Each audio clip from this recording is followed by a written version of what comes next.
Okay. So I'm Melody. I am the treasurer of WiVLA this year, and our president is taking care of a sick friend, so she cannot be with us this evening, but she is doing good. We'd like to start each of our meetings with a reading of our mission statement. And I believe this evening, Margot will be reading, now that she has her groceries, will be reading the mission statement for us. WiVLA's mission is, okay, quiet please, I'm reading the mission statement. WiVLA's mission is to provide an inspiring forum for women to explore and advance their creative development, to promote their work in the marketplace, and to infuse the community with their spirit of cooperation and invention. You're here. Thank you. Okay, our membership person, Brooke, is off in far-flung places, having a good time, I hope, in cooler weather. And she would normally introduce the new members at this time. And we've had several new members in this last month, but I believe, Deidre, you keep coming and going on me. Are you there? Because I think I see a message in the chat that said she's listening. She's listening only. Okay, thank you. All right. Well, be careful. It's scary out there, Deidre. Anyway, welcome to WiVLA. I hope I'm not mistaken that I believe this is your first meeting with us. So maybe later in the evening after you get home, you can tell us about your art. Up next is Ellen. Ellen, you want to catch us up on what's going on with literary? Yes, and I hope everybody is busy with pen and paper or computer or however you do it, and you're writing furiously. What we have coming up is October 6th. We have the Authorpalooza conference, which is held by the Houston Writers Guild. But what will happen on Friday night will be the launch of the anthology that we have worked on together. So there are both WiVLA members and Houston Writer Guild members who are in this wonderful anthology. And I know that everybody wants to get at least 10 for their holiday gift list. So be prepared October 6th to come for that. And if you need information on Authorpalooza, it should either be in the newsletter or you can go straight to the Houston Writers Guild website. On November 14th will be our literary meeting.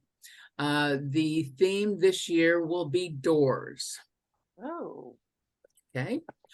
And as usual, people have 5 minutes to either read an essay, read poetry, what have you, a full 5 minutes. So on the topic of doors. So please, we'll be sending out a sign up soon so that we can get an idea of how many people will be joining us for that.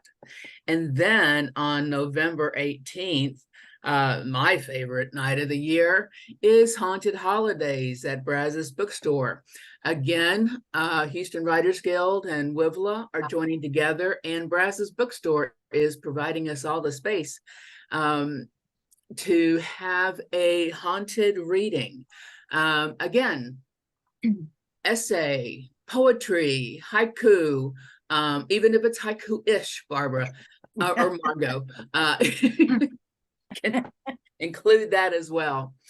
And we get together and you're strongly encouraged to wear costumes. You're strongly encouraged to look spooky and scary. We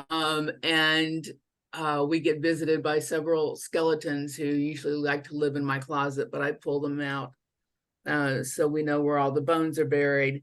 And have fun. And it covers all the holidays. It covers Halloween, it covers Thanksgiving, it covers Christmas, it covers winter solstice, it covers Hanukkah, whatever your holidays are this time of year.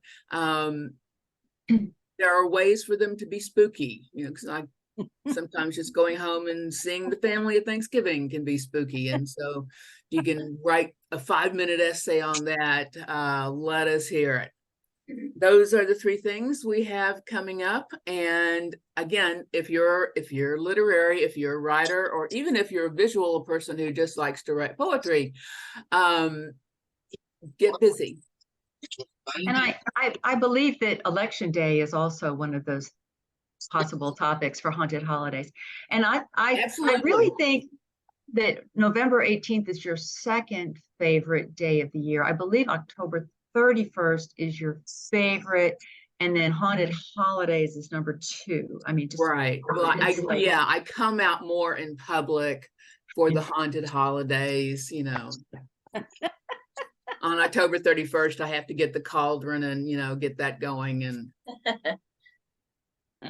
yeah, and to her point about signing up, there will be links on the event pages. So if you go to our calendar and look at those events, don't look at it now, but there will be links to Sign Up Genius. Those items will be on the calendar any minute now. They're not on the calendar. Sorry. Any second now. When they're on the calendar, you'll be able to sign up. Yeah, just it's still, you know, a little off. We have another week or so. We've been a little preoccupied with an event that is going to be happening before that, and that's the next thing on the agenda, and that's our visual exhibition, which is the theme is expansion. The call for entries closed at midnight this morning, and we had 191 pieces have been entered into the show. I have a Zoom call with the juror tomorrow to mop her brow and show her how we're using an industry system for jurying and entry into the show. So those of you that entered noticed that it was different than our form site forms that we've used in the past. So if somebody feels like, you know, getting physical in the next day or so, a couple of us today patched and sanded the walls that we're using at the post, which was something they're requiring of us to do before and after. And we need to do some washing and painting, and that will happen Thursday afternoon at around 2 o'clock. So if anybody's interested in helping with that, even one person would make a big difference. Okay. We'll be meeting in the studio at 1:45 and going in one car so that, so we can save on parking. Anyhow, so the selections will be announced Monday, a week from today. Okay. And then the pieces that were selected will be delivered on the following Sunday. So people who are getting their work selected will get email on how to, you know, bring it in, and the installation and all that. We'll be asking for volunteers to help install, and so many hands make light work. It's a nice venue. So yeah. So stay tuned. The first big hurdle was this morning at 12 a.m. I have a question. So I haven't been in the post yet. Where is it, like, in that complex that they have there? It's in the southeast corner of the building. Okay. It's not where all the food and everything is.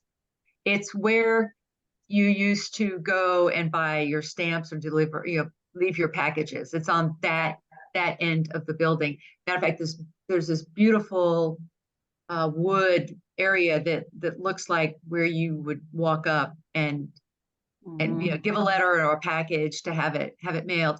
And they're thinking that in the future that may be a hotel, and so that would be the place where you go check in. Oh, so that's interesting. Okay. So that is behind. So the exhibition area is right by the windows, and then behind it is this beautiful woodwork, and then there's a place to sit down and so forth. So yes, so stay tuned. Our reception will be on Wednesday, September 6th. I think that's the date. I know it's Wednesday. I just have to yes, the 6th of September. Our juror, for those of you that are familiar with what our collaboration show last year, the juror is Alana Perot, who lives in Baytown. And yes, she's just fabulous. And she teaches at Glassell. So on Wednesdays. So we purposefully chose Wednesday so that she doesn't have to drive through I-10 traffic from Baytown to get here, because that's just cruel. So anyhow, so stay tuned. There'll be more email coming from WiVLA about this. So stay tuned. Margot, do you want to talk about what's coming up, or teasers for upcoming meetings? Sure. Well, first of all, please check the calendar, even if all of the events are not all organized or, in the calendar. At least we have the dates and some basic information. So as soon as I get any kind of information, I put it in there. Our next workshop coming up is on editing with, oh gosh, I forgot her name.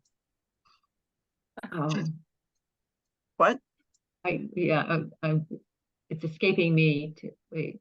Yeah, but she right now, I think she's doing some workshops for Imprint, and her workshop for them is called Kill Your Darlings. So it sounds like she's pretty badass editor. So I'm thinking I've got a lot of darlings I need to kill. So I'm definitely going to that. It will be on Zoom, August the 26th. And then we have a bunch of other things coming up. We have the Inner Critic with Kate Wise Orcutt on September 2nd. We have How to Write Unforgettable Characters, a possible tour of the Printing Museum in October. We have journal making in November with Corey Austin. And we have Holiday Party December the 10th. So we have a bunch of cool stuff coming up. And going into January, we're going to do a different way to do the Circle of Five. So we have an in-person Circle of Five, followed by a Zoom Circle of Five a few days later. So it'll be lots of fun. I'll put the link for the calendar in the chat. Also, our speaker next month is Michelle O'Michael. So if you were not able to go to her fabulous studio tour this spring, you will definitely want to be here. She'll have photos of her fantastic metal sculptures. I don't know how she does it, but she'll tell us how she does it. So it'll be great. And one thing to keep in mind, the upcoming workshop that Margaret was talking about, the editing one, and really any of the ones that are on Zoom, when you sign up to attend those, attendees get a link to an unlisted link to be able to watch it again. And so if you can't make it, but you want to see it at a later time, you can sign up and then still have access to seeing the workshop as many times as you want to. So keep that in mind. Thank you. And I guess Miss Steiner, we're going to turn the meeting over to you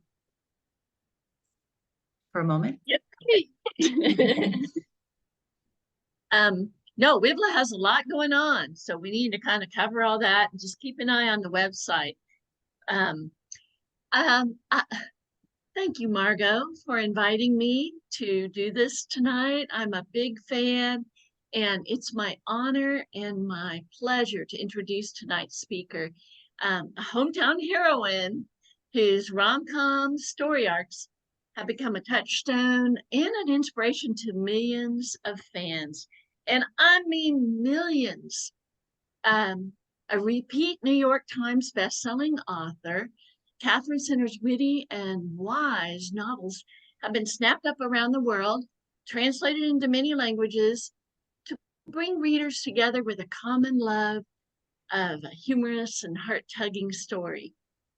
I did see her book, one of her books, The Bodyguard, when I was in Portugal. and I sent a picture of it. Cool. So right now, her 2015 novel, Happiness for Beginners, is a fresh film hit on Netflix, and it's following in the swoon-worthy vein of The Lost Husband, which was one of Netflix's top 25 movies of 2020. So you can probably, can you still see that one? Maybe you see both. Okay, so just back from this summer's Hello Stranger book tour, Katherine is already busy on next summer's release. And I want everyone to go and follow her on Instagram. She's sure to tease out details. And you don't want to miss any of that over the coming months. Katherine's 9 bittersweet comic novels are standalone stories, so you can start anywhere.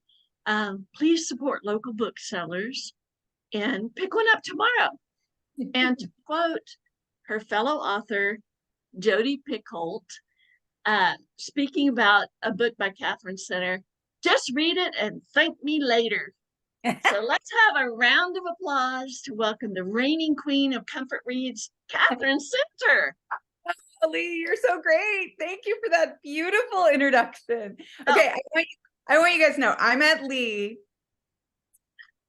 2 years ago, 2 or 3 years ago. My sister for my birthday gave me a bookmaking class because I used to love to make books when I was in college. I made lots of them. And so just before this came out. Just before this book came out, The Bodyguard came out last summer. And my sister and I went to Lee's workshop. And we had the most blissful, glorious day making, hand-bound little books with her. We just had the best time ever. And we thought Lee was the greatest. And, it was just everything about it was totally charmed. And we had so much fun. And actually, we wound up talking about how I was a writer and how I had this new book coming out. And Lee wound up, can I do show and tell? Lee wound up making a bird for this book, The Bodyguard. So, oh gosh, do I have it? Yeah. So here's the cover of The Bodyguard. And I don't know, can you see the people on it? So she wound up using the people from the cover and putting them on a book, on a birdhouse. And she made this birdhouse herself. And she put this book on the top. I still don't quite know how all that worked. And then she, this is great. And she put a little sticker. This is my battle cry, read for joy, on the back. And these are pages from the book that make the sides. And then look, there's a little perch for the bird that's a pencil. And on the day that this book came out, I did a giveaway on Instagram and for a birdhouse. And so, all you had to do was like it and tag 2 friends who needed a good read, And so people wanted this birdhouse. I mean, this giveaway went like gangbusters, and it helped spread the word that that it was pub day for this book. So thank you for that. And I actually also had, I kept one for myself, as you can see. I greedily did not give them all away, but there was like 4 of them. I did another giveaway, and paperback version of The Bodyguard came out this summer. And I also took one to New York City in June this year to give to my editor as a present. And I carried it on the plane because I was not organized enough to ship it to myself in advance or something.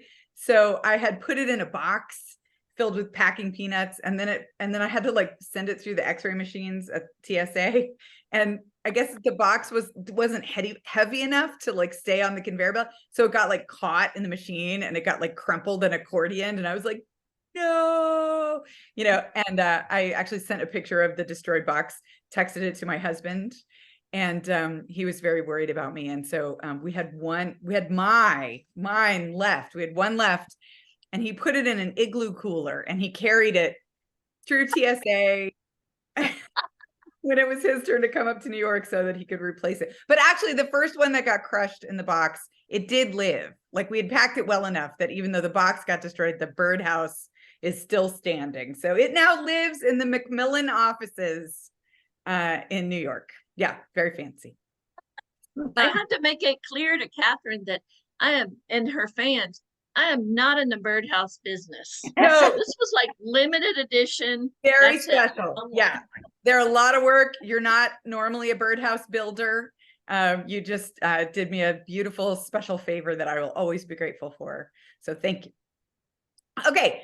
Hi, I'm Katherine Center, and I'm going to just talk a little bit. I'm going to sort of like tell the sort of Cinderella story of like how I became a writer in the way that I am. And I'm going to definitely talk about the movies, because that's pretty thrilling, fun stuff that's happened recently. And my whole career, there have been lots of life lessons and wise things that I've learned about writing and life over the years.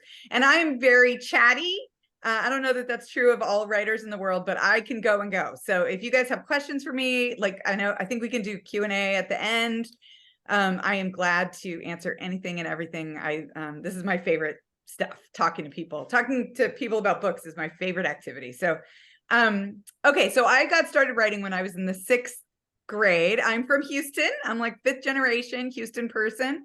And I went to St. John's School, and I was a lifer. I went there from kindergarten through 12th grade. And I was very, very awkward when I was in the 6th grade. And I was very miserable. And I basically, like, everything that can be wrong with a 6th grade girl, I had all those things, like every single one of those things. I had giant buck teeth and braces and crisscrossed rubber bands and a headgear that I had to like snap into my face every night before bed.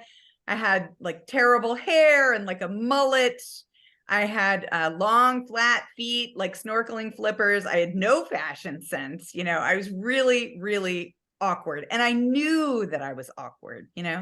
I think everybody's awkward at that age, but I had a really finely tuned antenna for like the sort of horror on people's faces whenever they would kind of encounter me. And I would be like, look, I'm sorry. I too wish it wasn't this bad, but it is. And I didn't know how to fix it. Like, it truly was bad. Like, my older sister staged an intervention with my mom. Like, I'm the middle child of 3 girls. And my older sister took my mom aside one day and she was like, you have got to take her to the mall. She is bringing down the entire family. So they tried to help me, they did, but I was just kind of like beyond help, and I knew it. And the only good thing about that school year for me was that I had 2 best friends who were also awkward and also miserable. And we were all in love with the 1980s boy band, Duran Duran. And we somehow got the idea that we should write novels about meeting the band members, and we should cast ourselves as the main characters in the novels. And so we did. We each had a separate book that we were writing. We were the main character of our own book. And we wrote each other in as secondary characters. And then we would sort of spend all week, the whole school week, the whole miserable week, writing in our little spiral notebooks. And then on the weekends, we would get together and we would have sleepovers, and we'd like put on our PJs and all pile into somebody's bed, and we would open up our novels and read them to each other in installments. And 6th grade was misery, but writing those novels was bliss. We had so much fun. And it was really my first taste of like the very particular magic that fiction has, that it has this ability to kind of lift you up and shift your perspective and give you something to look forward to, and kind of save you in these really profound ways. For me, that's really what it felt like discovering writing at that age in that moment felt like a rescue to me. And so, just in the interest of full disclosure, I will tell you the plot of my 6th grade Duran Duran novel. So I apologize in advance. Prepare yourselves emotionally. This is very, very bad fiction. In my fictional 6th grade novel about Duran Duran is driving through my neighborhood, my childhood Houston neighborhood, on their way to a concert, when they get a flat tire, as luck would have it, just right in front of my childhood home. And this is the 1980s. So there are no cell phones. So they need to find, a landline to call a tire guy. So they stop in front of the closest house. Like, they walk up to the nearest front door and ring the bell. And it just happens to be my front door. And I just happen to be, in the family room at the time, watching MTV and busting my dance moves to their Hungry Like the Wolf video. I actually told that story on Great Day Houston one time. And now every single time I'm on that show, they play me into Hungry Like the Wolf. That's become my theme music for that show for sure. But so yeah, so I hear the bell in this fictional story and walk up to the front door, and I find all 5 of these beautiful world famous rockers standing on my front stoop. And I freak out internally, but I play it cool and I invite them in and I let them use the phone. And then I don't know what was going on with the tire guy that day, but he was like super, super busy, could not get to us in a timely manner. So we wound up having to hang out in my mother's living room, waiting for the tire guy to come. I made them microwave popcorn like a gracious hostess. And I wound up like making chit chat with them for like several hours. And somehow, you know, in this one magical afternoon, all 5 of them fell in love with me. And then I basically had to spend, you know, the rest of the novel deciding who to marry. Like that was the whole plot. Was I going to marry? Yeah. And I still have this novel. It is terrible.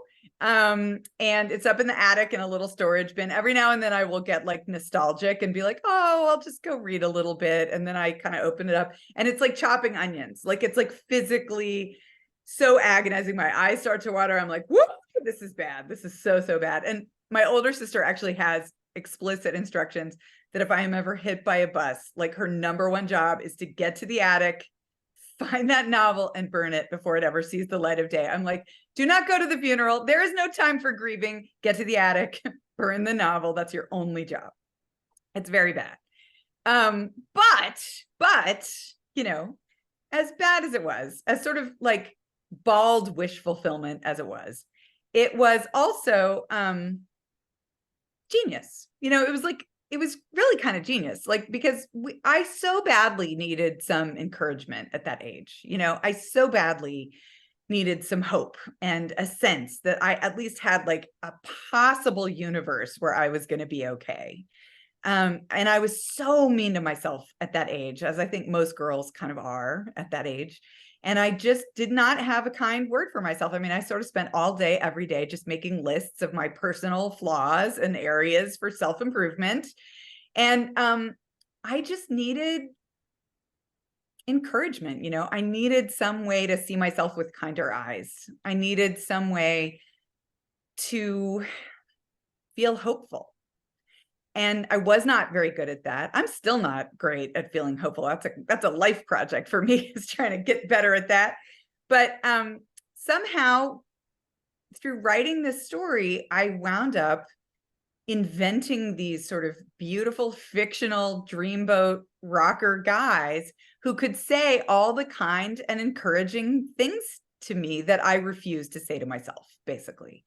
Like I felt horrible about myself all the time, but all 5 of the guys at Duran Duran were in love with me. So how bad could I really be? I mean, there was an element of that was really encouraging. And even though I knew it wasn't real, like I knew it was fiction, right? Like I wasn't crazy. Like I knew it was all made up. Some part of me believed it anyway, you know? And I think really ultimately, like you know, from that moment on, I wanted to be a writer. From 6th grade on. I didn't always think it was going to work out, but that's what I wanted from 6th grade on. And it's a whole big, long, shaggy dog journey for how I got from that 6th grade moment to now. But, and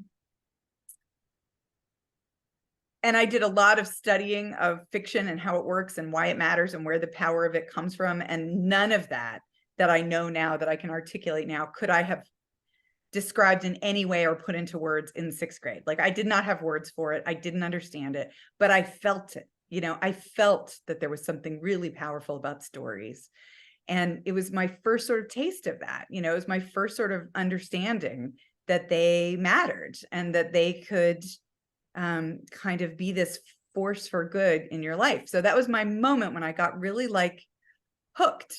And the thing about fiction is, and this really is true, even though it took me like many years of graduate school to kind of figure it out, is that fiction kind of makes its own rules. You know, stories are this very unique thing that exists in human life. They're very different from most other things that we do and engage in, because stories have this quality where you do know that they're not true, right?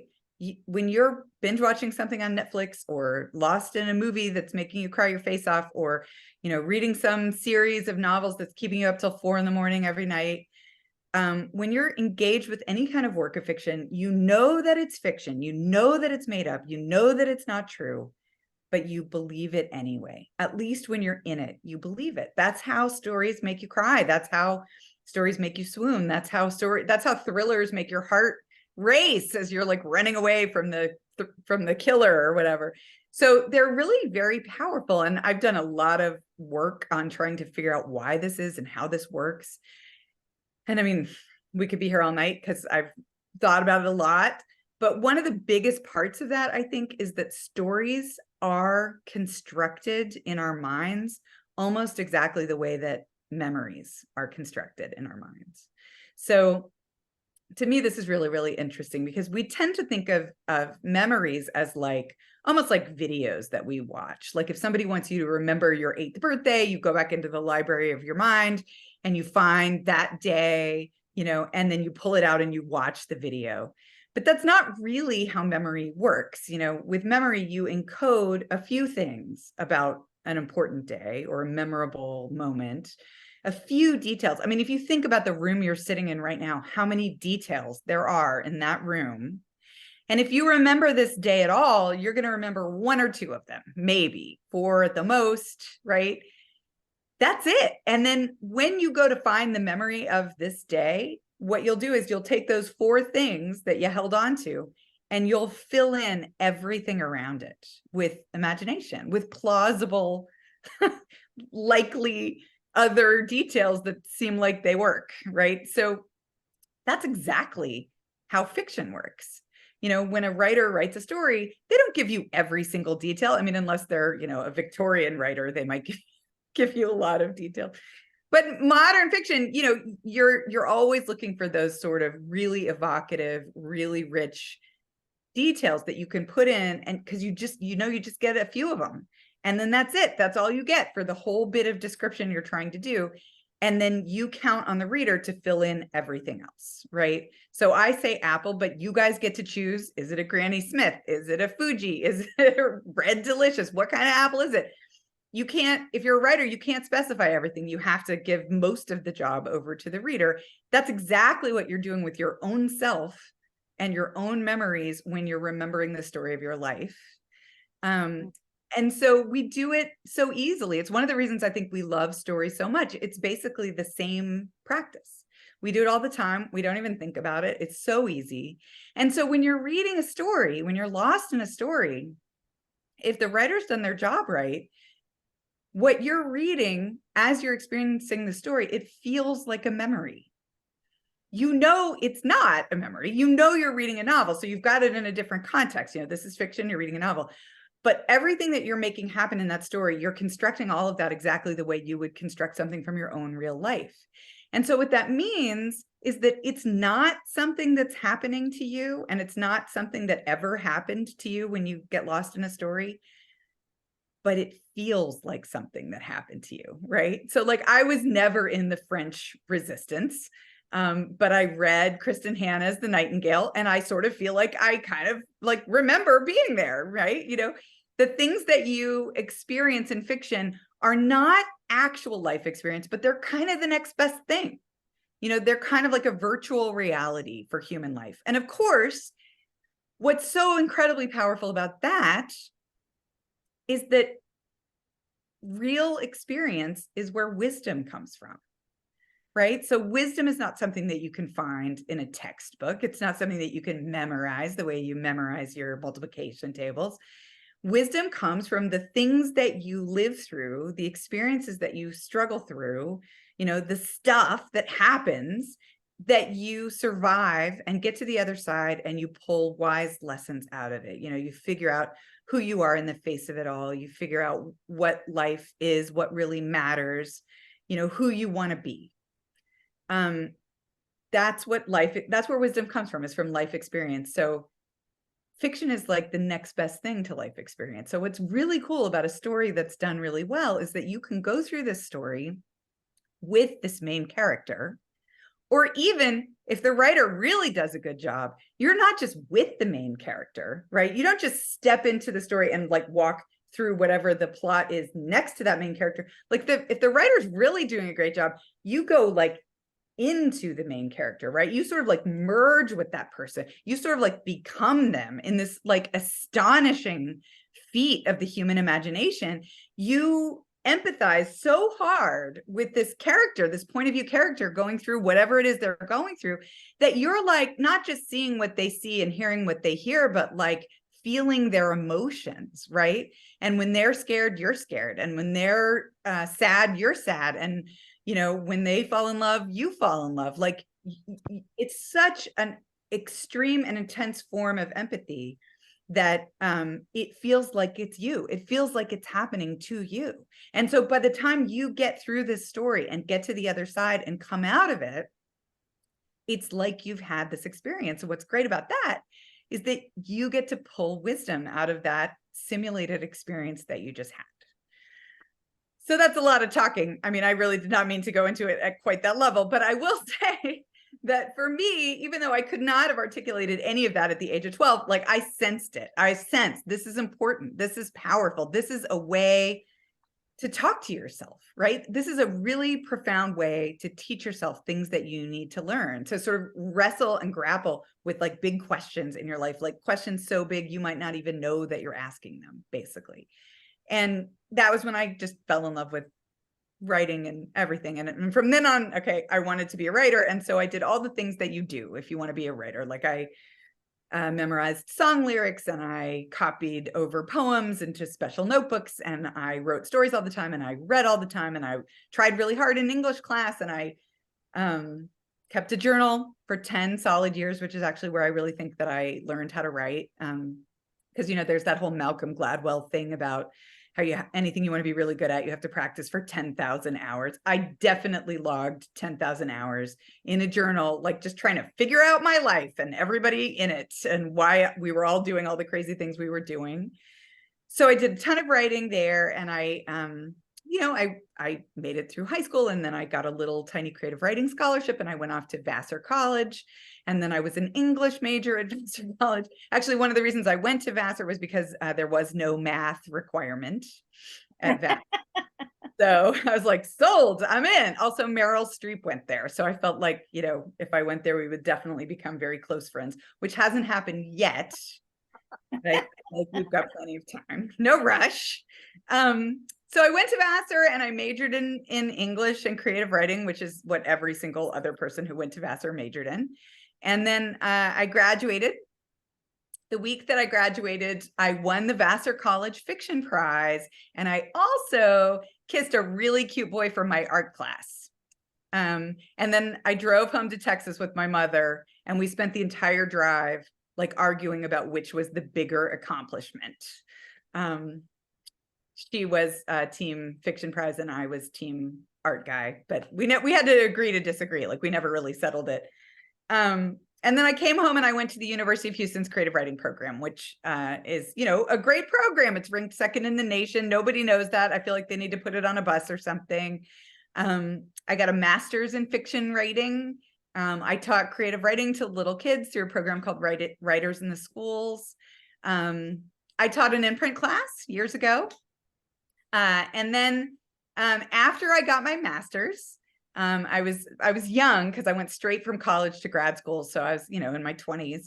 I then spent about 8 solid years trying to get published and failing. I mean, I basically spent the 8 years after getting my master's in fiction writing, sending short stories to the New Yorker and getting rejected. That's what I did for 8 years. And during that time, I also worked in my uncle's bookstore. My uncle used to have a bookstore on Bissonnette called the Dietering Book Gallery. Did you guys ever go there? Yay! That was my mom's brother. And he opened that bookstore in the 70s in Houston on Bissonnette. And he, you know, felt like Houston, he wanted to bring some culture to Houston. So he, opened up this gorgeous old, like they bought this old pretty 1920s house, and my grandfather had a building materials company. And so he came in and he built all these bookshelves in every single room, the kitchens, the bathrooms. They made all these fun like Scooby-Doo features where you could like push on a secret bookshelf and it would pop open and you could dart through to another part of the store. And it was this great bookstore. It was like a Houston institution for like 25 years. We used to have hot cider on Saturdays in the winter. You could just come and drink cider and browse. We had big wingback chairs. Larry McMurtry came into the store. Michael Jackson came into the store. I got very terrified because I was working the register the day that Larry McMurtry came in, and he was buying a bunch of books. And this was in the day of paper checks, when those were still a thing. And I had to tally up all the books he was buying. And we didn't have it like an actual register. We just had an adding machine with like a tape. And I am not a math person. And there I was standing 2 feet from Larry McMurtry, and I was freaking out. So having me do math in any context is bad, but having me do it with the author of Lonesome Dove 2 feet away from me, it was rough. But I did it. I tallied it up, and then he changed his mind and decided to add some more books. So I actually had to start all the way over and retally. And he had written me a paper check, and then he ripped it up and threw it in the wastebasket. And I had been trying to work up my nerve to ask for his autograph like the whole time, and I never could. And he finally left. And then I fished the check out of the wastebasket and taped it all back together and hung on to it. I still have it. So so what else happened? So I spent 8 years trying to get published, failing at getting published, getting rejected. I was not particularly good at being rejected. I guess there are people with like tougher skin than me, but I'm like very tenderhearted, and I would get really discouraged every time I got rejected. And I would just be like, you know what? I think I'm not going to do this anymore because this is really depressing. And why am I writing these stories if nobody wants them? And I think I'm just going to quit. This seems like the most emotionally healthy thing to do. I'm just going to quit. It's a little masochistic. I'm just going to be done. I'm not going to do this anymore. I'm going to go get a normal job and do something else. And then like 2 weeks later, I would get another idea for a story, and I would just start up again. And it just felt like this sort of tragic affliction that I had. Like everyone in my family felt really sorry for me. My mom would have this Christmas party every year, and all the relatives would come over, and they would just look at me with these very pitying faces and be like, "Sweetheart, are you still writing?" And then I'd have to be like, "Yes, I'm still writing." And they'd be like, "Did you publish anything?" And I'd be like, "Not yet, not yet." It was hard. I didn't like being rejected very much. I do much better when I'm encouraged. But I was, finding people to encourage me was not all that easy. And the only thing that ever actually enabled me to stop writing, I literally spent like 8 years quitting writing at least once a month, quitting forever once a month and then starting up again. The thing that enabled me to stop writing was having a baby, because somewhere in all that mess, I got married, and then we thought it would be fun to have a baby. So we had a baby, and I had never been around babies before that happened. And I had never changed a diaper before my daughter showed up. And I think everybody has a pretty steep learning curve on motherhood, but mine was just basically vertical, just straight up vertical. And for about a year and a half, I didn't like write anything, like not even a grocery list. Like all I did was just carry the baby around, both of us weeping, just trying to get my sea legs on the whole parenting thing. And so she was about 18 months old, and I was talking to my big sister. And my dynamic with my big sister is that she always has advice for me, and I never take it. Like that's our little thing that we do.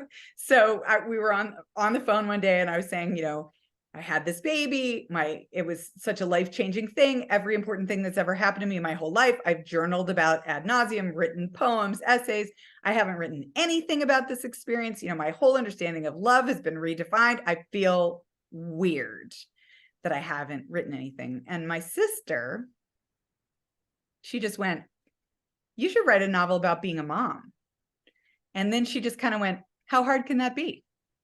And they were like the perfect words at the perfect moment. And the very next day I woke up with an idea for basically a romantic comedy in my head about a woman who has a baby under like less than perfect circumstances. And I started writing, And the very next day, like literally the next day, and 6 weeks later, I had a first draft. I was very nervous to try and write a novel. I'd only ever done short stories up until that time. In my mind, a novel was 300 pages. Of course, the novels that I write now are like, the one I just turned in is 385. So, you know, the ones I'm doing now are longer, but in my mind, 300 pages was it. I was terrified to try and do that. So I actually made a little Microsoft Word document, and I made the margins like 2.5 inches like wide, and I put it into Courier, you know, which is the largest of all the fonts, thinking that it would encourage me, that I would rack up the pages. But I actually didn't even need to have worried about it, because once I started writing, it turned out that novels were the thing I should have been doing all along. You know, like short stories were just not my thing. And rom-coms were the thing that I should have been doing all along. Like I'd been really trying to do literary fiction.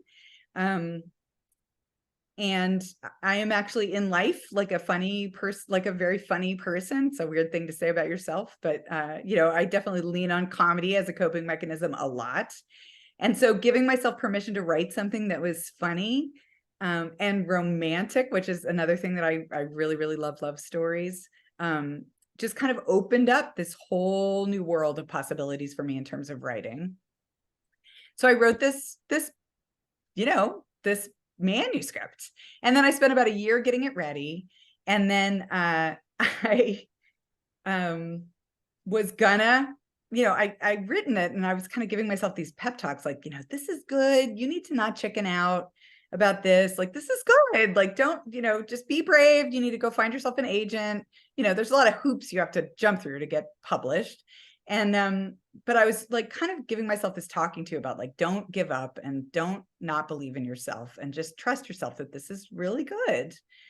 And then I got pregnant again, you know, and so yeah, the first baby, and then suddenly I was pregnant again, and this pregnancy lasted like a lot longer than the first one. I don't know, it was like 24 months at least, and it was hot outside. It was kind of like at my apex in like the Houston summer, and I had the toddler, and I was kind of overwhelmed. And then the baby came early, and then I was back in Newbornville, and this manuscript, which was ready and polished, like I had already like put it into Times New Roman, which is the correct font, and I had fixed the margins, and it was ready to go. Just wound up going in a drawer. Like literally, I can remember the moment when I took this big fat manuscript and I put it in a drawer and I closed it. And I was like, I will see you in a decade. Like, I don't have time for any of this anymore. And about 1.5 years later, I was at the park with my 2 kids, and I was with my friend who also had 2 kids. And she knew that I had a novel in a drawer, and she had read parts of it. And we were standing there chatting, and she looked over and saw this woman across the way who lived in our neighborhood, who was a published novelist. And she was like, oh my God, don't look over there. There is the neighborhood novelist. And I was like, do we have one? It's like, is that a thing? And she was like, yeah, that woman's got a bunch of books. You need to go over there right now and make her publish your novel. And I was far too shy to do that. Like, I don't know about y'all, but if anybody can ever help me with anything, I try to get like as far away from that person as possible. So I was like darting off to go hide behind an oak tree.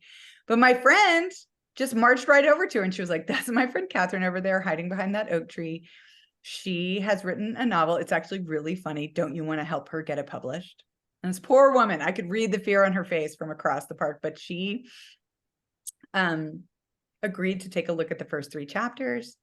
I emailed them off to her that day. She wrote back the next day and said, I know I told you at the park that my agent wasn't taking any new clients, but now that I've read your first 3 chapters, I would really like to pass them along to her if that's okay with you. And so I said that was okay with me. So she passed them on to her agent, who wrote back within the hour saying she wanted to see the whole thing. And so I sent her off the whole thing, and she called me a couple days later and said, I love your novel and I could sell it. And so she actually sent it to 8 different publishing houses in New York. And there were 4 that were interested, and they were all really big publishing houses. It was like Putnam, HarperCollins, St. Martin's, which is part of Macmillan, and Random House. And she got them into an auction, and then she got them into a bidding war. And basically there I was, like totally bedraggled, you know, in sweatpants and like, you know, I had the naked toddler running laps around the house, and I was just like the most non-glamorous person you've ever even imagined in your life. And she was just calling me like every hour. And in my mind, she was like tooling through the Hollywood Hills in like a Grace Kelly convertible with like a scarf on her head and like giant sunglasses. And she'd be like, they're still going. I'll call you later. And at the end of the day, Random House won. It was a 2-book hardcover deal with them. And I remember that night after the kids had gone to sleep and my husband had gone to sleep, I remember like walking around the house, just pumped full of adrenaline, just walking around, flipping lights on and off, you know, stepping over Legos, just like trying to take it in. And I remember thinking to myself, my life is never going to be the same. And then the next morning when I was up at 5 with the baby, I was like, yep, you know what? Actually, it's going to be exactly the same. Like nothing's going to change. But that was the start of it all. And that was 2007. So it's really been a very long time. It's been 16 years that I've been publishing novels. This novel that just came out this summer, which is called Hello Stranger, is my 10th novel. And, you know, it's been a whole big long journey. Like I really thought that was my happy ending when I got that big book deal. But it was really just the beginning, because once you get the book deal, then you have to find people who are like willing to buy your books. That's a whole nother journey, right? It's like everybody's busy. Nobody wants to read your book. So I kind of thought that if we did like almost like a telephone tree, that we could sort of take over the earth pretty quickly. I was like, if I get 10 people to buy the book, and then each of those 10 people gets 10 people, and then all those people get 10 people, that's not how it works at all. Like you very, very slowly, or at least I did, find readers, kind of one book club at a time, kind of slowly find the people who are going to like the thing that you do. So that is my sort of basic Cinderella story of how it all happened. There are a million things that I've left out. I definitely want to talk about the 2 movies and stuff, but I thought I would pause because I've talked a lot and see if you guys have other questions. Just don't let me forget to talk about the movies, because that's probably the most exciting topic that I have. Do you guys want to ask questions? Are there things you're curious about? Is there anything I can share? Katherine, I'd like to ask you a question that I think our writers and all would be interested in. If you've followed Katherine on Instagram or anywhere else, you see some of her process where she's going by herself down to the beach house and editing and using different color pens. Can you talk a little about your process? Because part of it is you wanting to change little parts and tweak them, and part of it is maybe your editor telling you, and then you sit down and you figure it out. But what do the different colors mean? And I mean, kind of just give us a little taste of what your process is while you're working with a manuscript. Okay, sure. So it takes me about a year, the life cycle of the book, from when I first have the idea to when I turn it in and I'm basically done with it. And then it takes another year in production after that. So it's a 2-year process. It's a lot of delayed gratification. But the part where I'm the busiest is that first year, because I'm coming up with the idea and I'm getting a sense of what the components of the story need to be. And for me, that's always the biggest decision, because I always feel like there need to be between 3 and 5 sort of big elements in the story that need to kind of push against each other in ways that have a lot of energy. And this is like a hard thing to sort of quantify or even really describe, but it's almost like, you know, they're good pieces to push up against each other, almost the way like when you take 2 wrong sides of magnets and try to push them against each other, and you feel whatever that energy is where they don't want to go together and there's that tension in there.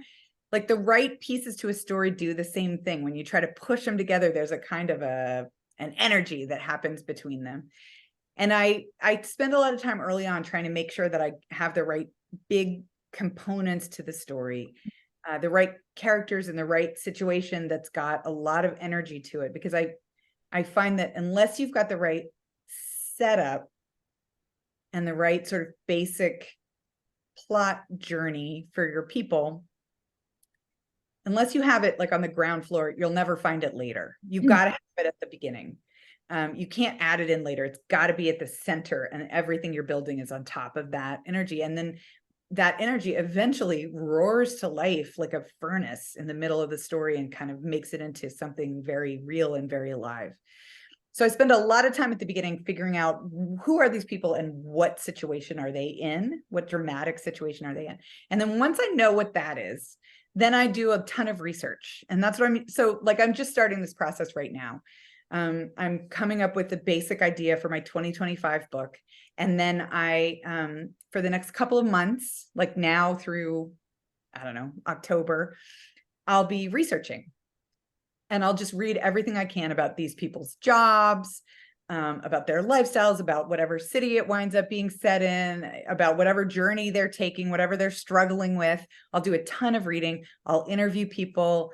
I wrote a book called Things You Save in a Fire about a woman firefighter. I went to like a ton of firehouses around Houston and interviewed all the guys about their lives. And I sat at the kitchen table and took 1 million notes. I mean, big fat college ruled notebooks full of notes, usually at least 2, if not 3 or 4, depending on how much research I had to do. And then there comes a point when it's time to start writing.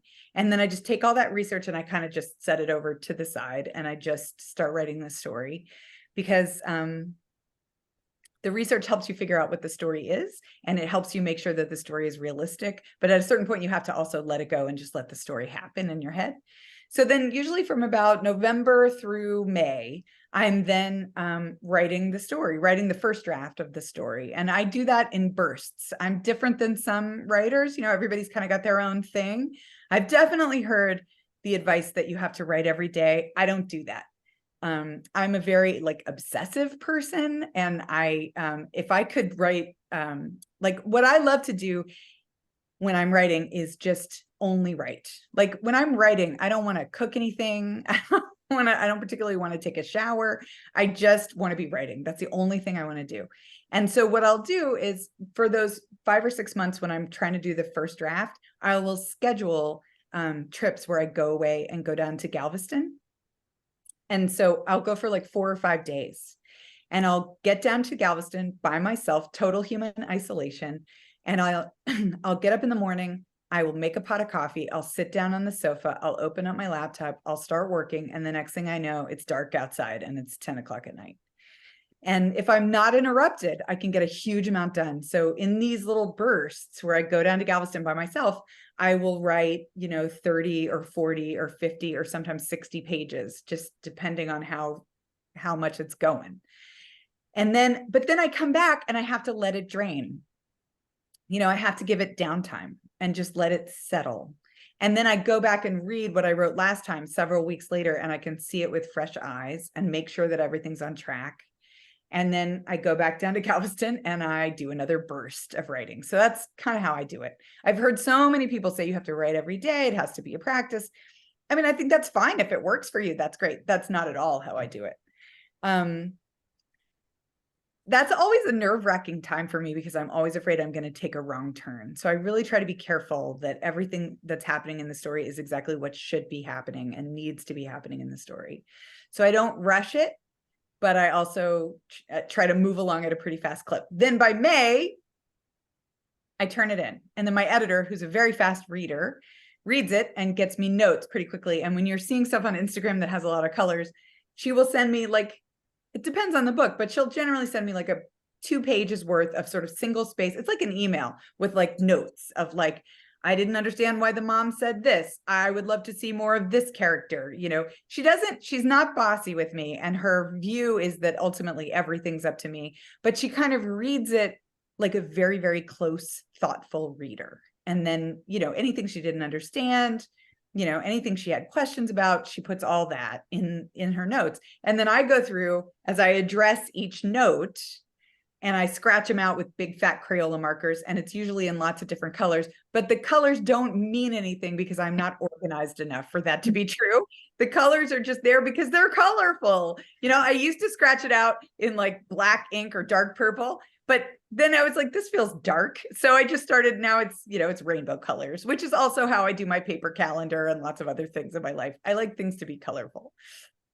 So then once I've made all those edits, she reads it one more time, gives me a few more thoughts. I address any more thoughts she has, and then it's done. It's turned in. And then they have a big summer meeting about their next summer books. And she talks about the new book to the folks at, I'm no longer at Random House. I'm now at Macmillan, part of St. Martin's. And she talks to all those folks about the book. And then basically I turn in the book I turned in my 2024 book this May, and then did a whole bunch of like promo stuff for my 2023 book, and then launched the 2023 book in July, and then went on a big book tour. So yeah, it's a lot of overlapping things, but it's basically turn in next year's book, promote this year's book, and then get back to work for next year's book in the fall. I don't know if that made any kind of sense at all, but yeah. And then, so now I'm doing copy edits for my 2024 book right now, and we're working on getting the cover, and there's lots of early stuff that needs to happen. And then we spend like the whole next year for that 2024 book promoting it. I'll be Instagramming about it. I'll be putting, quotes from it up on the internet, talking about stuff, trying to get folks excited for that. It's a whole thing. It's very circular. There's lots of things going on all at the same time. It's basically like a big tornado. I don't know if that's a good answer. And you can follow her on Instagram? Yes, follow me on Instagram. I'm Katherine Center. Yep, it's no space, of course, but yes, it's easy to find. Start typing, comes right up. Yeah. So your daughters are teenagers or older now? I have a son who's a senior in high school and a 20-year-old who's in college, a daughter. So what is the equivalent to Duran? Oh, for them? Yeah. And did you make a choice? Who did I did. Thank you for asking. Yeah, that's an important question. I chose Simon Le Bon. I was a Simon Le Bon person, although I will say that John Taylor would also have been a good choice. So, a lot of options. My daughter was a Shawn Mendes person. She thought he was quite dreamy. Yeah, do you guys have other questions, things you want to talk about? I have another. Can you briefly touch on your how supportive your kids and your awesome husband is? Catherine's really lucky. You need to have people who are, to have your back. Yeah. For you to do this, and Yeah. I fully agree. Yes. I won the lottery. I won the lottery in several areas. I have a mom who always thought that I was gonna, make it, whatever that meant. She was like, she believed in me much more than I believed in myself, I think. And that was very lucky. And she also was willing to do a huge amount of babysitting and sleepovers with the kids. Like whenever I would go down to Galveston, I would leave the children with my husband and my mom, and they would sort of tag team and get all that stuff done. And that was incredibly helpful too, because it is hard to leave them. I mean, I not as much now. They're pretty big and they can drive and it's all fine. But when they were little, it was really hard for me. And that's part of the reason why I left town, was because I felt like writing for me was about like getting in a little rowboat and rowing out deep into the ocean of my imagination. And if there was anybody on the shore who needed me, I could not bring myself to untie that rowboat and row out into my imagination. So, I would leave and go out of town and the rule was they were not allowed to call me unless someone was like on fire or in the hospital. Like that was the rule. And they muddled through and they were fine and they're stronger people for it. But it was hard for me to like leave them, so that was a part of it. And yes, I have the sweetest, cutest, most enthusiastic husband of all time. And to this day, like he's just so excited about the fact that I'm a writer and the books that I'm doing. And he just constantly like, going on, like there's a little backdoor way that you can go into Amazon if you're an author, and you can look at how your books are doing and what the sales are. And I never go there. I find it very stressful to go there. I don't want to know. Like, I don't want to know how they're doing. Like, I don't have any control over that. The only thing I can control is the books, right? And how good they are. But he loves to go in there, and he's always like, coming at me with numbers and, bar graphs and stuff. And I'm like, ooh, that's a lot of numbers. Yeah, that sounds good. anyway, he's very excited about it. He's read all my books. He punches them up for comedy because he's like the funniest person I've ever met. And he, you know, he is a volunteer firefighter. So that book, Things You Save in a Fire, here it is. This book, he really helped me with a lot of the firehouse stuff in this book because he knows all about it. And he felt a lot of pressure. He was like, look, this is a whole culture. Like, you can't not get this right. Like really do your homework on this one. I was like, I will, I definitely will. You know, I remember reading a thread on Twitter a few years ago about a bunch of romance novelists whose husbands had literally never read their books. Really? And I was just like, how is that possible that you could be married to someone who's writing books and never have read the books? Like, wouldn't you be curious? But my husband has read all my books and he will read them multiple times. He especially loves Things You Save in a Fire. He skips like the mushy parts, but he loves the firefighting parts. He goes back to that a lot. So yeah. So Katherine, what are those relatives who were feeling so sorry for you? What are they saying now?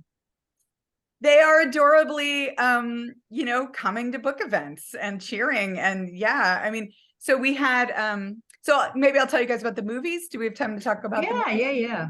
I wrote a book in 2013 called The Lost Husband. And it was right as I was leaving Random House. I was the last book that I did for them. And I kind of got lost at Random House. My editor quit. And then I got assigned to another editor who didn't like me as much. And then she quit. And then it's called being orphaned, actually. When your editor quits, it's called being orphaned. I got orphaned twice at Random House. Random House is a huge company. It's really easy to get lost in the nooks and crannies in there. And anyway, this was the last book that I wound up doing for them. And they didn't really do a lot of promotion for it, The Lost Husband. You know, I had one foot out the door and it was just kind of left to flounder. And at the time, honestly, I kind of thought it might be the last book I ever wrote. Like, I wasn't entirely sure exactly what was going to happen with my career. You know, you can't really control it in a lot of ways. You're very much sort of part of the weather system of the book world, you know, and whether or not people are reading your stuff is not really something that you can do very much about. So I was worried that it might be the end of my career. But then I wound up, you know, selling a book to St. Martin's, and they wound up really loving me and supporting me. And then my career did better and better and better from that point on. And the summer of 2018 was the summer that this book, How to Walk Away, hit the New York Times bestseller list. It was my 6th novel, and it was my first book to ever hit the New York Times list. And the same week that this book hit the list, I got a call from a woman in Houston. Her name's Vicki White. She's a screenwriter director, that she wanted to buy the rights to this book, which was my last book that I did for Random House, The Lost Husband. And she bought the rights and she adapted it into a screenplay. And then she got Josh Duhamel to star in the movie. And if you don't know who that is, I highly encourage you to Google him. He is worth a Google, y'all. He is a very, very handsome human being. And she filmed it, you know, she filmed it that fall. So she bought the rights in the summer, and then she filmed the movie around Halloween in 2018. I got to go and be an extra in the movie. They filmed it there's a great shot of Houston in the movie as she's leaving Houston. There's a big downtown like drone shot. And then she filmed it in like Round Top and Wimberley and Austin. And so we got to drive to Austin to be extras in the movie, my husband and my 2 kids, my mom, me. And I got to meet Josh Duhamel, which was insane because he's the best looking living creature I've ever seen. I mean, he's like, I'm including like babies and like border collies. Like, he's just this beautiful, beautiful human. And he came over to say hi to me. He's like 8 feet tall. He's huge. And he's so movie star like, you know, he's just so handsome. And he like sparkles or something. I don't know. It's like, he's not like a normal human, right? And he came over to say hi. He was like, so nice to meet you. I hear you wrote the novel. I'm Josh. I was like, I know who you are, sir. Thank you very much. But what I was just thinking that because what actually happened when he came to talk to me was that he was so handsome, I forgot how to talk. Like, I could not make any words. Like the whole quadrant of my brain that has language just vacuum sealed itself closed. And there I was, just like standing up at him, just like my mouth sort of opening and closing like a wide mouth bass. I couldn't make any words at all. And he was like trying to ask me like questions. He was trying to like make chit chat with me, right? So he was like asking me these softball questions like, so are you from Texas? I know the answer to that question, but I could not form an answer for him. And I just stood there staring at him like a goofball. It was really terrible. And my husband was like 10 feet away, just staring at me like, what is wrong with you? And I was like, I don't know. I think it's hormones. I don't know. I felt like a rotisserie chicken at the grocery store. My skin got all like hot and crispy and I was kind of like spinning around like, this is so weird. So that was crazy. And that movie was supposed to come out in April of 2020, which was actually the month that all the movie theaters in America closed their doors for the pandemic. And so I thought, oh, well, like there goes that movie. It's going to get sucked into the vortex. So we'll never hear from it again. It got quietly released on a few little streaming services, nothing you've ever heard of, things like Vudu, right? And, but what happened was people started watching it. You know, we were all trapped in our house. We were all streaming things. We were scared. We were, you know, tense, we were sick, we were stressed. And here comes this little movie from Texas about people who have to get back up after life has knocked them down. And people found it really comforting and they started telling their friends to watch it and started selling like hotcakes. And then Netflix heard about it and they asked if they could buy it for Netflix. And it went on to Netflix in August of 2020 and it shot to #1 on Netflix. It was the #1 movie on Netflix for like 4 days. And then it wound up in the top 25, as Lee told y'all earlier. And it actually wound up in the top 10 movies for 2020 in 30 different countries around the world, which was crazy. And then based on how well that movie did, when the screenwriter director, Vicky White, went back to them, to Netflix and proposed that they do another movie together, they were like, great idea. And so she wound up buying the rights to another one of my books called Happiness for Beginners. Here it is. Then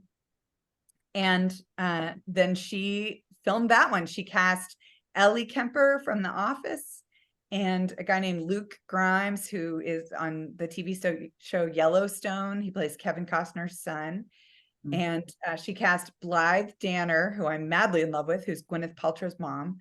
And a comedian named Nico Santos, who's very funny. And she filmed this movie about these folks who go hiking, and it came out this summer. If you haven't seen it, it's on Netflix right now. And also it's got a really great trailer. But it came out this summer and it wound up in the global top 10 for 2 weeks. It had 13 million viewers watching it. And one thing that was really amazing about it was that Netflix was so good about mentioning me. You know, in every article that showed up about the movie, they would say based on the beloved novel by Katherine Center. And so people went back and they started buying the book. That really didn't happen with The Lost Husband, but with Happiness for Beginners, people have been going back and buying this book from 2015 and, you know, and reading it, which is just amazing, astonishing, so good. So yeah, that's been really fun. I feel hugely grateful for that. I want to mention one other thing. Katherine with a K, Center, of course, with a C. When I was Googling around today, all anyone has to do is put Katherine Center into the search on Google, and your whole day will be shot because you'll be reading fabulous things about Katherine and her books and what people say about them, and the people, it's like testimonials by people of what these books have meant to them. So just, you know, when you get a little break from something else, Google Katherine Center and just you'll end up with what somebody said something about, the warm fuzzy feeling. Well, you know, like I will say that when I first started writing, I didn't really know what I was trying to do. You know, I was just trying to write stuff that was good, but I didn't even really have a personal definition for that. And, you know, I've been at it long enough now. I mean, you know, a long time, that it's given me time to kind of figure out my purpose. and to try and figure out what I'm trying to do to people. Because that's like actually one of my favorite quotes about writing is a story is something you do to a reader. And I'm like, what do I want to do to people? You know, how do I want to make them feel? And I know what I want stories to do to me. And so I'm always trying to figure out how to do that, like in service for other people, right? And what I want a story to do to me is make me laugh, make me cry. I love a good laugh and cry book, but I want to end on the laughing, not the crying.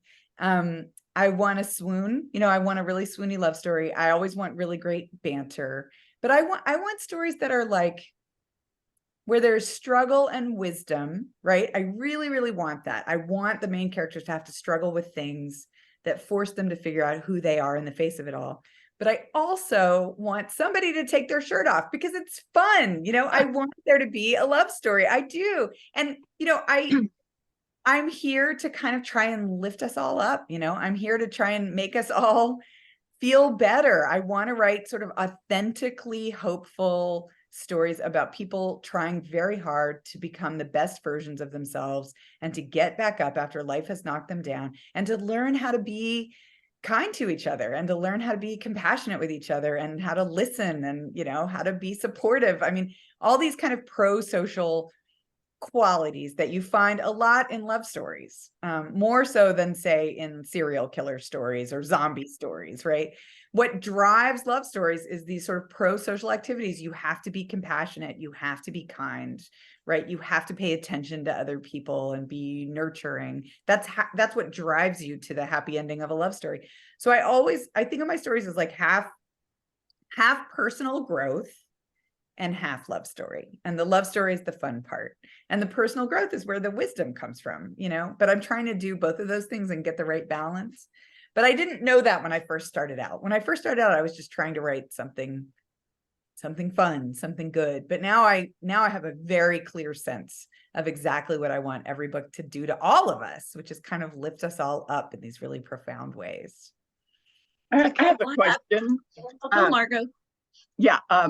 So my question is, now that you've worked with the screenwriter with a couple of your books, has it changed in any way the structure of your stories, or has it added an extra layer of,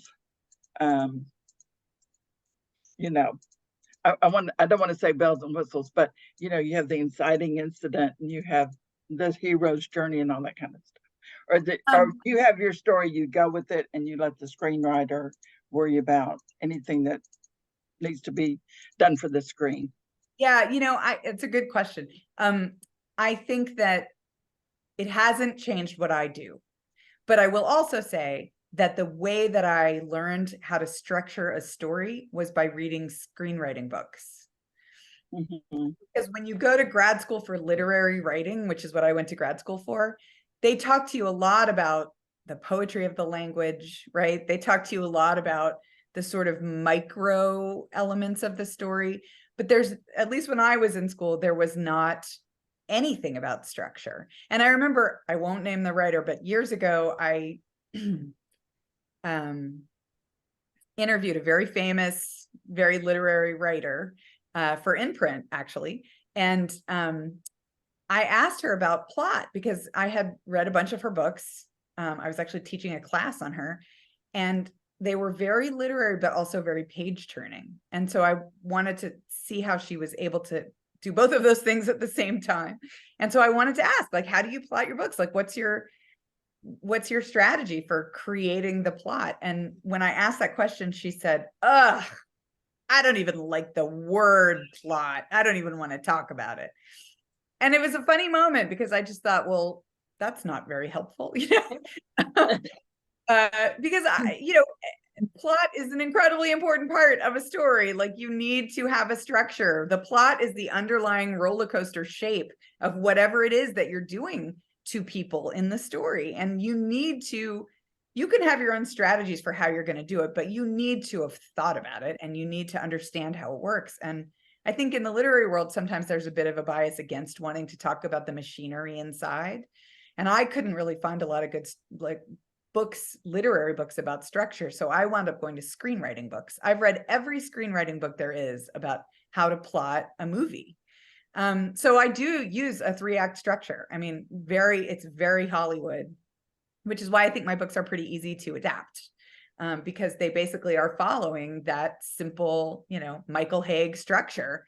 So I haven't really changed what I do, but I am also aware that when they make a screenplay out of your book, a book is 350 pages, a novel with like a lot of words on every page, and a screenplay is 90 pages with a huge amount of white space. And the rule on a screenplay is that each page corresponds to being about 1 minute of screen time. So that's one of the reasons why you really have to stick to about 90 pages, because you can't have a 200-page, or like a 300-page screenplay, because it would be whatever the math is on that, many, many hours of watching time. You need it to be about an hour and a half. That's about as long as people will sit still for a movie. And so they're going to have to shrink it down, right? They're going to have to cut out half the story. That's just how it goes. And when you sell your story to somebody, you don't really have control over what they're going to cut out and what they're not. So you just, you take your free money and you thank them very much and you hope that it turns out well. But you also have to realize that, the book was your thing and you got to make it exactly how you wanted it to be. And the movie is somebody else's version of your thing. And that's okay. That's okay. It's good that it's like jazz standards. There could be lots of different versions of that story. You'll always have yours, and then you can see what other people do with it also. Yeah, I'm very grateful for those movies, though. They've been very good for the books.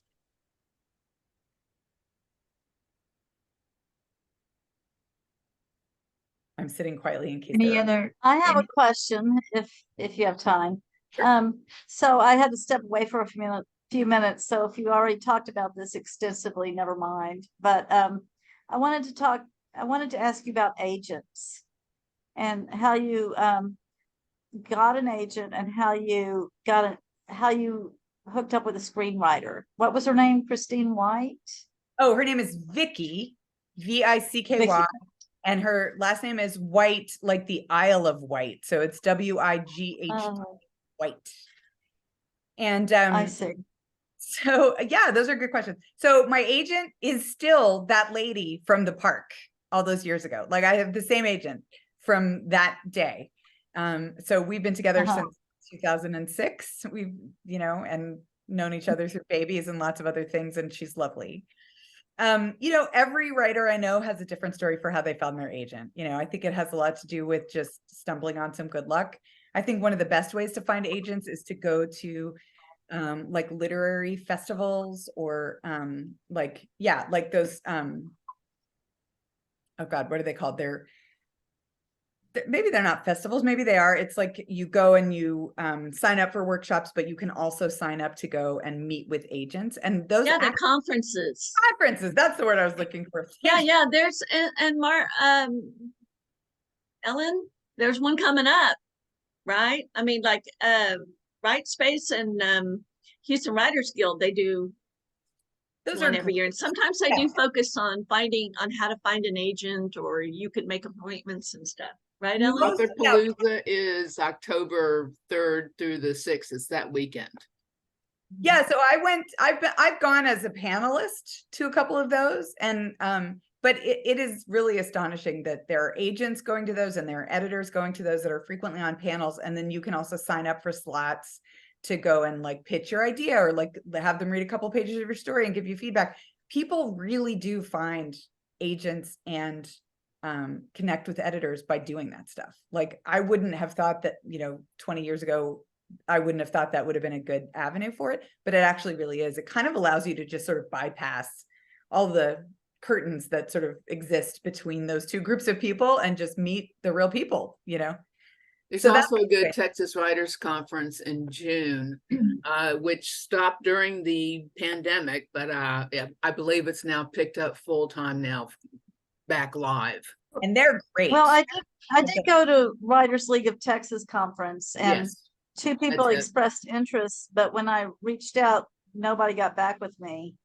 And I reached out a couple of times. So then, but they acted like they were interested, like send me 50 pages, send me a query letter, and then nothing. So I was a little disappointed and I thought maybe there's some other way.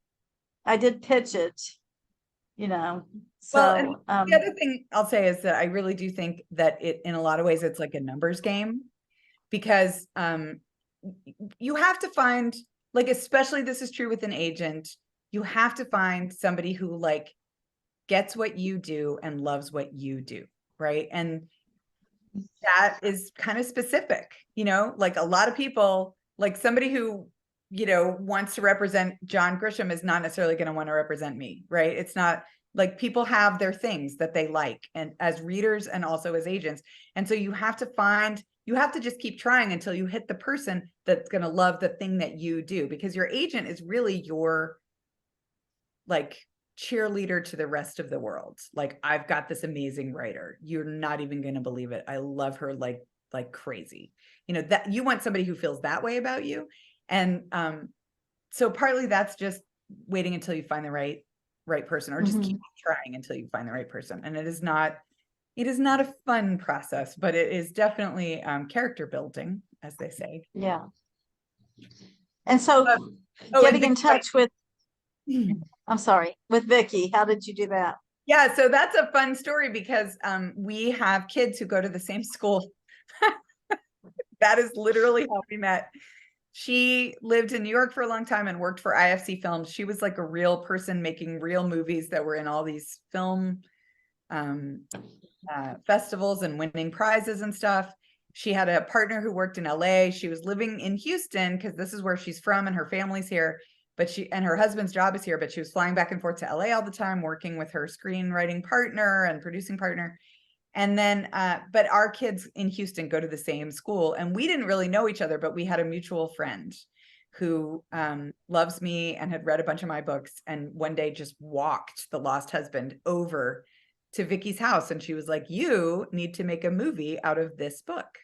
And I guess because Vicky makes movies, people tell her that all the time. So she didn't really take it too seriously. She was like, all right. But she took the book, and that night she opened it up, and the story she tells is that she started reading and she stayed up all night. And by the next morning, she was like, I need to make a movie out of this book. And so she did. She, you know, she's a real hustler, and she definitely, you know, is like, if you want to write a novel, all you really need is like a notebook and a pen or a laptop, you know, like that's all you really need. If you want to make a movie, you have to get people to give you millions and millions and millions of dollars up front before you can ever even start doing the thing that you want to do. So it's a very different skill set. But yeah, she had done a bunch of things that have been sort of critically acclaimed, but making my book into a movie was the first sort of big commercial success that she had. So I think we were good for each other. Cool. Thank you. Yeah. We could probably sit and chat all night. This has been so fun. I've enjoyed it. I've enjoyed listening to your journey. But I think we some of us have to go to bed. Right. That's fair. No. I'll say But one be thing. sure. I want to encourage everyone to follow her on Instagram before we totally sign off for the evening. Yes, please follow me on Instagram. And also I've got a mailing list that's really fun. It's called 3 Good Things. And every like 4 months, so it's a quarterly, I send out 3 good things of like cool stuff that I found on the internet. And it's sometimes it's a poem, but sometimes it's like guys who play Pachelbel's Canon on rubber chickens. I mean, there's a lot of variability, but it's all meant to be fun and joyful. I think of it as like joy for your inbox. So come to my website and sign up and try it. And if you don't like it, no pressure. You can unsubscribe. I'll never know. I don't even check. It won't hurt my feelings, but you might really like it. I think you'll like it. So come and hang out with me over there too. Okay. So far, everything I've heard and read about you just sounds like a lot of fun. So I suspect that is fun also. One last thing. How did you come up with the read for joy? I mean, what does that mean to you? Why did you pick those words? Oh, that's a great question to end on. Well, oh my gosh, where to even begin with that? Stumped her.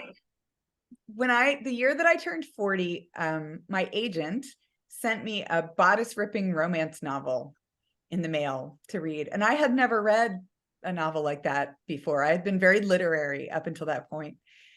But I didn't want to be rude. So I, opened it up. I was like, all right, I'll read it. It was like one of those things you see in the grocery store, with the ladies in the long, hoop skirt things and the Fabio guys on the cover.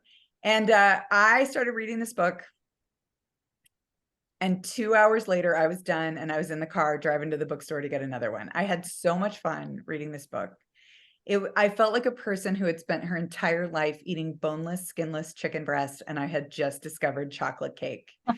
And for the next 2 years, I read nothing but historical romances, and I had the best time ever. And it was such an awakening for me that reading could be fun. I think that I loved to read as a child. And then in high school, I wanted to be a writer and I wanted to take stories very seriously. And I kind of turned them into work. And high school will do that to you anyway, right? Because they're making you write papers and, they intellectualize it.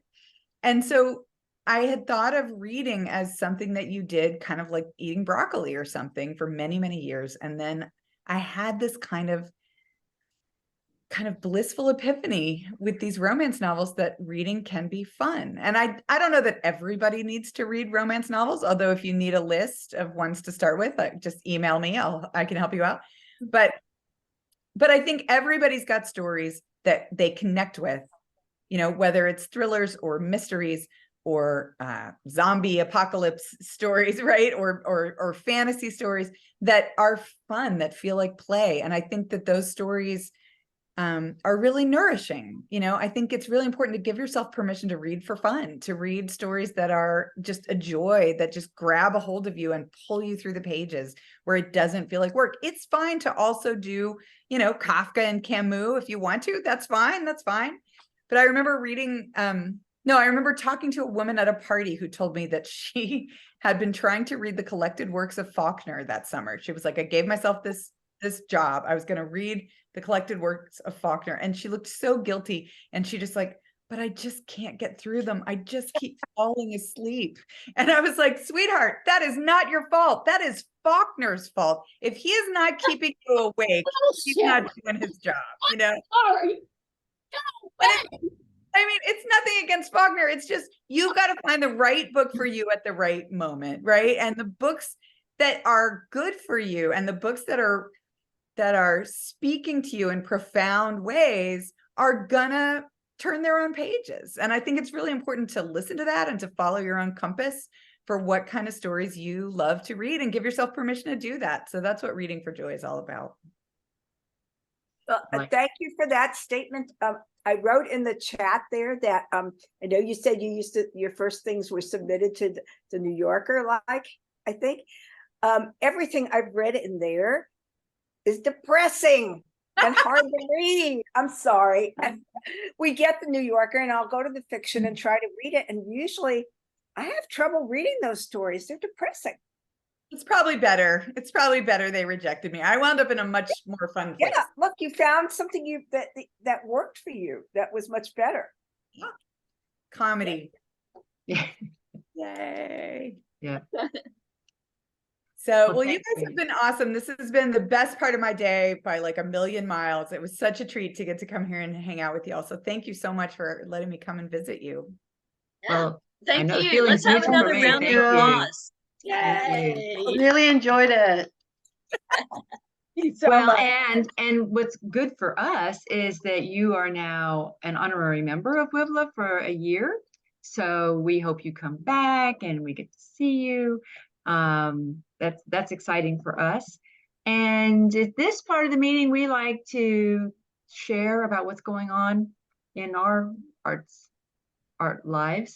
Does anybody have any? I think Margot, you've got something going on. Yes, I am in the Fringe Festival Friday, September the 1st. I just made a new music video. So I'll have the music video at the end, and then I have an introduction at the beginning about my dysfunctional home life. So Hopefully my sister won't be there because that would be really awkward. Anyway, but I put the link, so get a ticket. There'll be, I think there's like maybe 6 performances, and mine is the last one. So Great. Thank you. Anybody else got any shows? Kelly? Yes, I have 2 things. One is, I have a literary journal called Equinox. And tonight is the last night to submit work for it. We take prose, poetry, and image, and we give $100 prize in each category. So if you have something, the theme is Into the Thicket. So it's an open-ended theme, and if you have something that you think would fit that, I can put our website in the chat box. And That the would be other thing is, Yeah, please do that. okay, and the other thing is that Sandy Stromberg and I are doing a reading at the Jung Center of our own work. Her book, Frogs That Don't Sing Red, and my book, The Hungry Ghost Diner. And that'll be at the Jung Center on Saturday from 2 to 4. Okay. So Great. anyway, I hope some of you might want to come out. Okay, great. Hey, I just wanted to say one thing. I don't know if everybody knows this, but if you open the chat window, the panel that shows up on the side, at the very, very bottom, there's a couple of icons, and then there's those little meatballs where if you hover over it, it says more. And one of the things you can do is save the chat. So for all the things that people have been, typing in here, when we save the video at the end, we get that text file. But so to prevent you from, or keep you from having to make all kinds of notes during the meeting, you can save the chat, and it will save to the documents Zoom directory on your computer. And if that directory doesn't exist, it'll make it. So just a little FYI. I didn't know that until last week, and so I'm hoping I wasn't the only person that didn't know that. Let me see. I'm in a show at Artist Gallery called, what is it called? Abstraction, and it is up for another week or so. I should know these dates. I just got into another show there called People, Places, or Nouns, People, Places, and Things. That show will start. We take stuff in the same day we have intake for our show, so it's going to be a busy weekend. But that will also be at the Artist Gallery in the Woodlands. Susan, did you raise your hand? Yeah, I did. Shirley Byer and I and another artist friend of ours, Brenda Bowman, are going to be doing a show October the 10th at the Houston Club at One Shell Plaza. And it's going to be called 3x3, or it is called 3x3. And what that means is that the 3 of us are each doing 3 36x36 paintings, along with some smaller works. And there's going to be a reception on October the 10th, and we'll send a save the date invitation to put in the newsletter. And it's going to be hanging through the end of the year. So we're very, very excited about this. That we is want exciting. everybody to come. Is it on our calendar yet? It's not. Yeah, I need to put that on the calendar. I thought I sent something earlier to the so person y'all who does the newsletter. So okay, but on the calendar on the website, No, I guess not. y'all have the power to add an event. Okay, and it'll appear I know gold. Yeah, so if you go to the calendar and click on something, I don't know. I'm not logged in right now, so I don't know what it is. But yeah, you can add an event and it'll appear gold. We have things that are color coded, whether it's a workshop or a meeting or whatnot. But yes, you can do that. And yeah, it's not on the calendar yet. So if you've tried bugging somebody on the board and that hasn't worked, please go to the calendar and feel free to add it. So that's one of the benefits of this calendar. All right. And it goes And for you here's- too, Catherine. Here's a plus for our show too. It's going to be free parking in One Shell Plaza. So you don't have to worry about parking downtown. Oh, good. That is a plus. Anyone else?